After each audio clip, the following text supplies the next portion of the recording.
Thank you, Madam Chairman. Surely this committee recognizes that the gas prices are set at the global market and are markedly influenced by domestic regulations. So let's just take a step back. According to the Energy Information Administration, gas prices historically tend to increase dramatically under Democrat presidents imposing more regulations, and have even decreased under Republican presidents. Gas prices have actually dropped 52% under President Reagan. So since our goal is to lower gas prices at the pump for Americans, we must stop over-regulating. Listen to what the panelists have been saying to us all day today.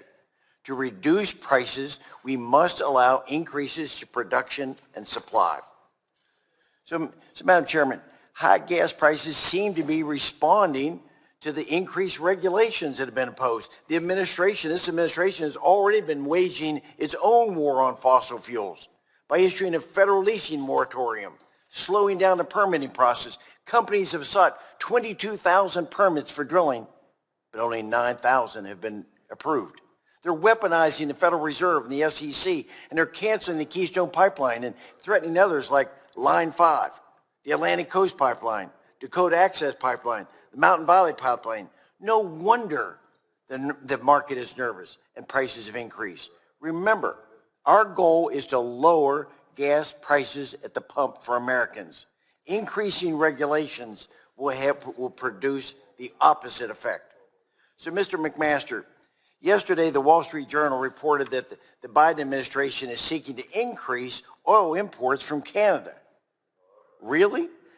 Didn't he just cancel the permit for the Keystone Pipeline that have imported 830,000 barrels of crude oil per day from Canada? And Canada's network of pipelines are already running at full capacity. So we'll have to import by rail, which, according to analysts, is more expensive. So my question to you, Ms. McMaster, will energy prices go down if we rely on rail to transport crude oil?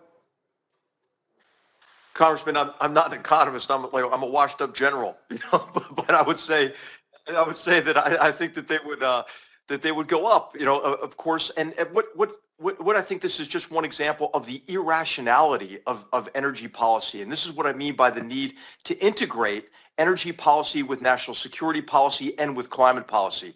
Of course, it is much more ecologically friendly to transport that oil and gas through a pipeline rather than through rail and trucks and so forth. So this is just one of many, many examples in which energy policies and decisions run counter to what our overall goals and objectives are. General, if I could ask, I've got two more quick questions to you.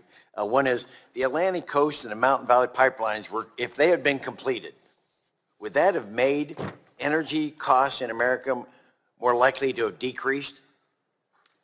Yes, and also made the supply much more secure and accessible. Okay. And then the third question, in your testimony, you said that it makes no sense to cancel the Keystone XL while greenlighting Nord Stream 2. Could you explain a little bit more on that?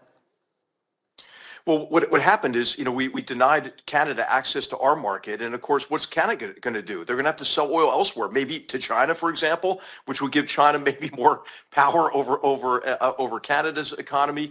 And then, of course, we enabled the coercive power of the Kremlin over Germany, which is importing 51% of its gas and 41% of its oil from Russia. This is why the European Union will not impose a hydrocarbon embargo on Russia, even as they're committing mass murder of innocent people in Ukraine. So it was an extremely poor decision that ran counter to our national security interests. And again, this is why energy security and national security policies must be integrated and compatible with one another. Thank you, Madam Chairman. I think it was an excellent panel, and I think we've got quite a bit of good information to work with. So thank you. I yield back.